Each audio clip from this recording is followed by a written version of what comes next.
तो स्टूडेंट्स ये जो आपका फर्स्ट चैप्टर है ना, इसमें न्यूमेरिकल पार्ट ही ज्यादा है, थ्योरी तो कम है। जैसे मैंने आपको एक टॉपिक तो पढ़ा दिया है पूरा laws of chemical combination.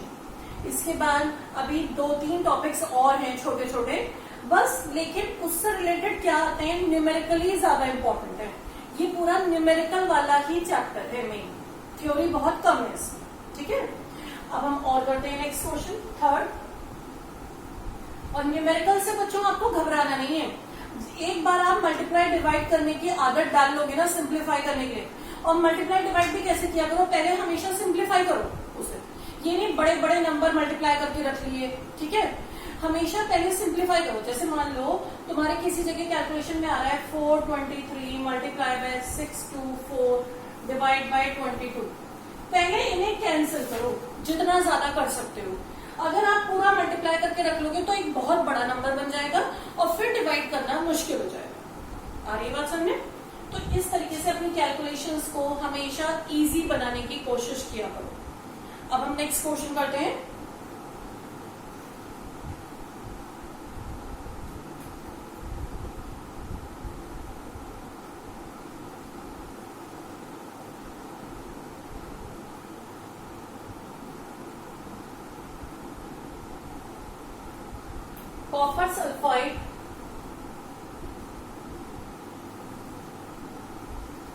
Copper sulfide contain 66.5% copper. Copper oxide contain 79.9% copper. And sulfur trioxide contain 40% sulfur. Show that this data proves law of reciprocal proportion. ये प्रूफ करना है कि ये लॉ रेसिप्रोकल प्रपोर्शन का है।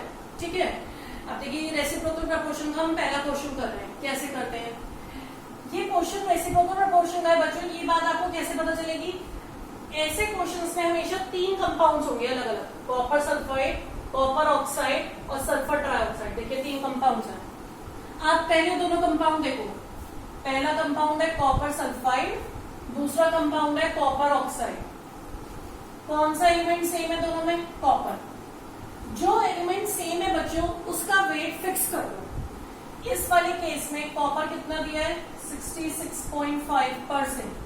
आप पहले ऊपर ये लाइन लिख लो हमेशा, let total compound is 100 gram. Copper 66.5 है तो बचा हुआ क्या हो गया, सल्फर। 100 में से माइनस कर लो। सेम यहां पर करो, कॉपर 79.9 ग्राम है तो बचा हुआ हो गया ऑक्सीजन, वो निकाल लो। ठीक है, करो सब्ट्रैक्ट, 100 माइनस 66.5 33.5।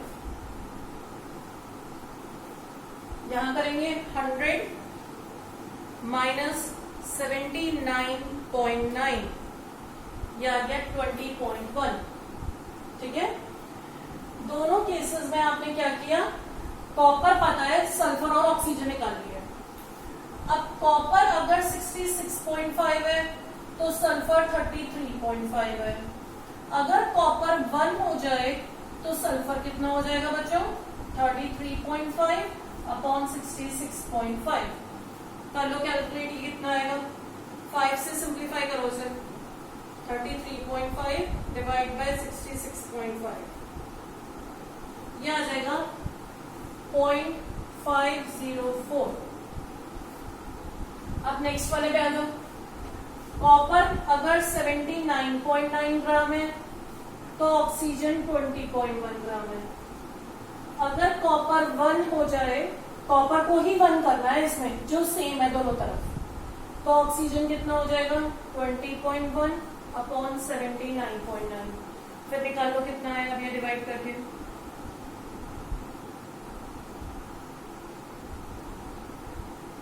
ये आ जाएगा 0.25।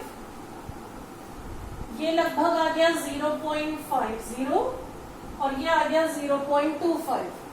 अब लो ratio of sulphur is to oxygen. Sulphur 0.50, oxygen 0.25। कितना हो गया बच्चों? ये छोटे नंबर से डिवाइड कर देते हैं दोनों को। 0.50 डिवाइड बाय 0.25 और ये 0.25 डिवाइड बाय 0.25 कितना आ गया? 2:1। ये आ गया आपका फर्स्ट रेशो। ठीक है, अब आ जाइए आप थर्ड वाले कंपाउंड पे। थर्ड कंपाउंड क्या है बच्चों? देखो ध्यान से, SO3। SO3 में क्या लिखा है? सल्फर कितना है? 40%। तो बाकी बचा हुआ क्या होगा बच्चों? ऑक्सीजन 60%।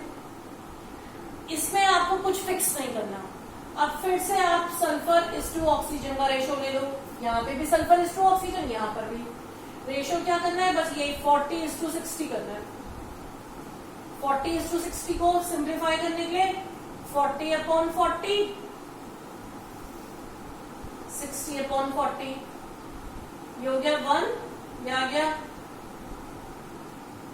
3/2। इसे और मल्टीप्लाई बाय 2 कर दो, इसे भी मल्टीप्लाई बाय 2, तो ये क्या हो गया? 2:3। ये आ गया आपका सेकेंड रेशो। ये आया था आपका first ratio. Ratio 1 and ratio 2 are multiple.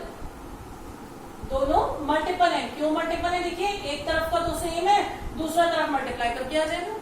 2 तो सेम है और 1 और 3 मल्टीपल, तो ratio 1 and 2 are multiple, so it proves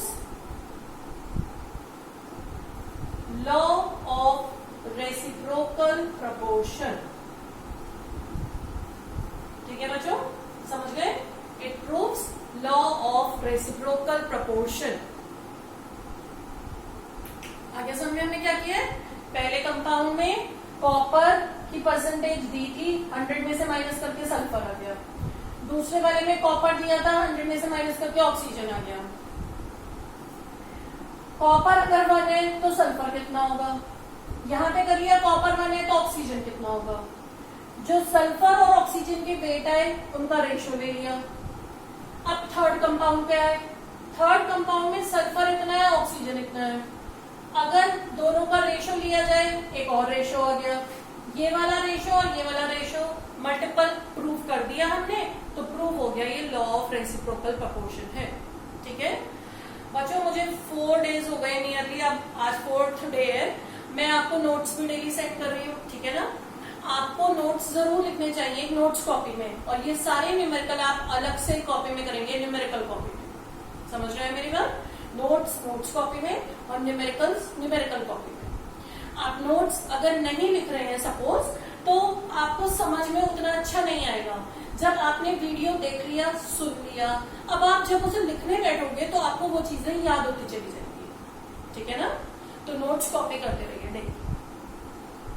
ठीक है, हो गया थर्ड क्वेश्चन। नेक्स्ट करते हैं।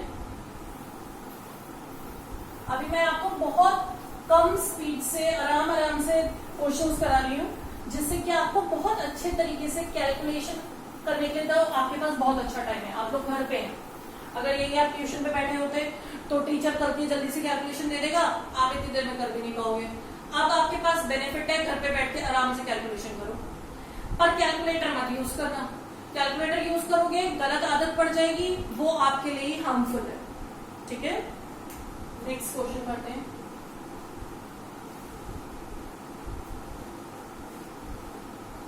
नेक्स्ट क्वेश्चन एक और हम करते हैं इसी टाइप का।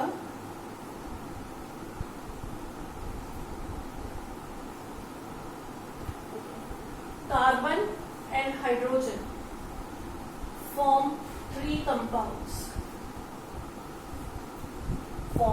compounds.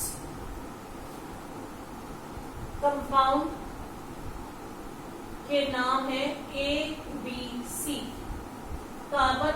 हाइड्रोजन की परसेंटेज दी हुई है तीनों में 75%, 25%। नेक्स्ट में 85.7, ये है 14.3, ये 92.3 और ये 7.7। क्वेश्चन है prove law of multiple proportion. Multiple proportion prove करना है, ठीक है। कैसे करेंगे बच्चों? देखिए, अभी मैंने आपको बताया था, जब तीन कंपाउंड्स हैं, तीनों में कार्बन और हाइड्रोजन है, किसी एक को 1 कर दिया जाएगा। मान लो कार्बन को 1 कर दिया, हाइड्रोजन के वेट निकाल लो तीनों में। अब तीनों वेट का रेशो ले लो।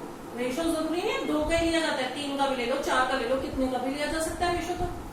तो अब फर्स्ट कंपाउंड ए में, in A carbon is 75 gram, so hydrogen will be 25 gram. If carbon is 1, तो हाइड्रोजन कितना हो जाएगा? 25/75। सेकेंड कंपाउंड में बी, कार्बन इज 85.7 ग्राम, तो hydrogen is 14.3 gram. If carbon is 1, then hydrogen will be ये। Same with third compound.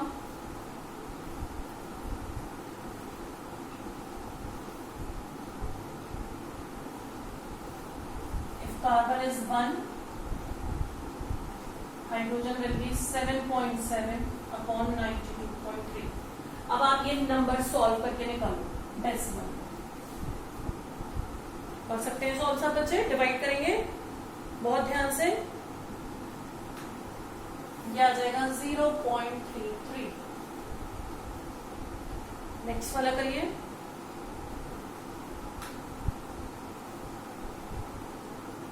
पहले आप simplify करिए। समझ रहे हैं मेरी बात? मैं बार बार बोल रही हूँ, ऐसे डिवाइड करने मत बैठ जाना। इधर देखो, मैं एक कैलकुलेशन तुम्हें करके दिखाती हूँ। 85.7, पहले तो तुम ये पॉइंट्स हटा लोगे। 143/857। और जब भी तुम ये कैलकुलेशंस करते हो, या तो अपनी कॉपी के पीछे अच्छे तरीके से खुले खुले में कैलकुलेशन किया करो, या कोई रफ पेपर लेकर बैठ गए उस पर करो, ठीक है। वहीं पे उसी पेज में घिचर पिचर करके मत करो। उससे क्या होगा, सारी कैलकुलेशन खराब हो जाएगी अगर छोटी छोटी जगह पे कैलकुलेशन करोगे। अब ये देखो, किसी नंबर से डिवाइड हो रहा है, पहले ये सोच लो।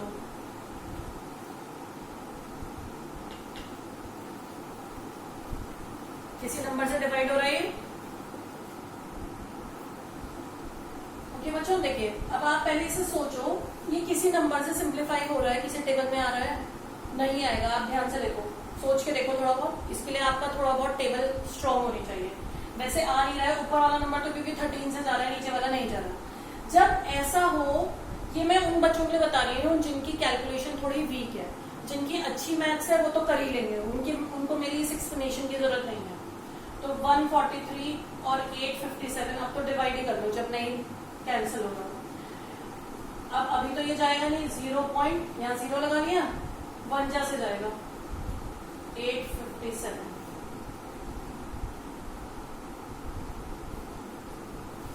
देखो,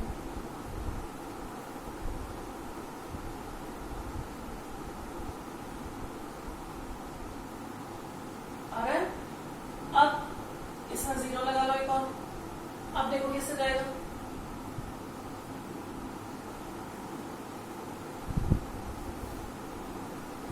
आई थिंक 6 से चला जाएगा। देखिए जरा,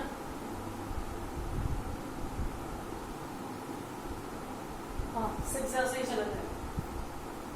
हो जाएगा 5142। ठीक है, इतना तो सॉल्व करके निकाल ही सकते हो सब। ये आ गया 0.16। अब ऐसे ही अगला वाला सिंप्लीफाई करो बच्चों।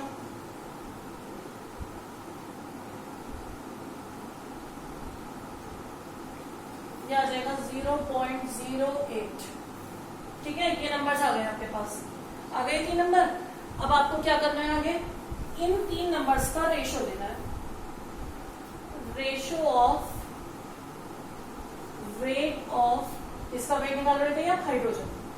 क्या आया 0.33, 0.16 रेशियो 0.08।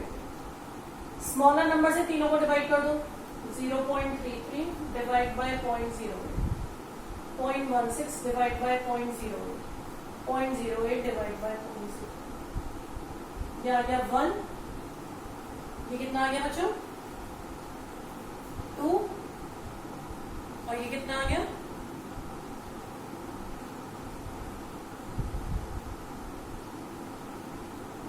4। ये आ गया 4:2:1। सिंपल होल नंबर रेशियो आ गया। बस प्रूव हो गया law of multiple proportion. It is a simple whole number ratio, so it proves law of multiple proportion. ठीक है बच्चों, तो ये हमने न्यूमेरिकल्स कर लिए। अब आज के लिए इतना सफिशिएंट है। अब हम नेक्स्ट लेक्चर में नेक्स्ट टॉपिक पढ़ेंगे